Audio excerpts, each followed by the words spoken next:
Нуралтын тос байгаа. За энэ нуралтын тос болохоор 18% одоо цайрын эсэлтэй. Одоо 74 манай Орос ургамлуудаас нэх юм бол одоо 74 шархны шар цэцэг.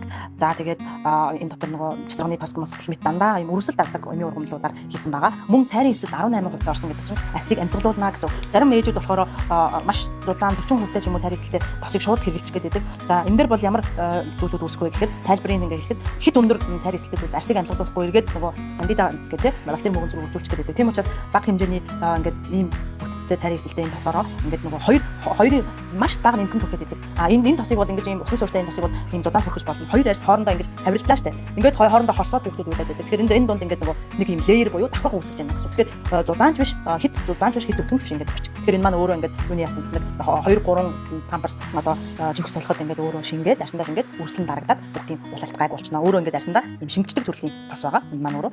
Тэгэхээр ингээд шингээд тосч байна. Үнэхээр бүр хүүхдүүдийг олон хоногоор гүйлгүүлээд ингээд бүксэн ингээ улаагаад яшаах болоод хэцүүд болсон байгаа тохиолдолд манай дараагийн энэний одоо маш өндөр проценттай 40%-тай цэцгний тостой ийм тос маань гарч ирж байгаа паста хэлбэрийг. Тэгэхээр тэрийг өгөөрэй. Ялангуяа бас настай хүмүүс ээж аваа асуудаг хүмүүс манай холбогддог. Ээж аавны нэг олон жил хэвтээд сүүжин тоорно гэдэг юм байдаг. Хэвтрийн нөгөө өвчин. Тэгэхээр энэ маань өөрөө бас яг адилхан хүүхдээ адилхан хорсоод нөгөө хоёр юм улаагаад байдаг. Тэгэхээр тэд нар энэ төр бол гэхдээ энийг төрөхөж болно. Бас нөгөө манай дээр зузаан пастатай тосыг зузаан төрөхөд ингээ яаж ер нь зузаан төрөхөд тусмал ер нь арьс амьсгалахгүй байх эрсдэл өндөр баярын гадаадын хүүхдийн эмчнэр зузаан өндөр цайрын эсэлтэй юу дэмжидэггүй аль болохоор нэг 18-аас 20% цайрын эсэлтэй тосыг ер нь хүүхдүүдэд зөвлөдөг. Харин ойр ойрхон төрхий гэдэг тийм зөвлөгөө өгд юм байлээ. Тэгэхээр улаалтан дээр бол ялангуяа хол авч явж байгаа тохиолдолд зузаан төрөхөд авч чаддаг тохиомжтой байдаг онгоц центрт.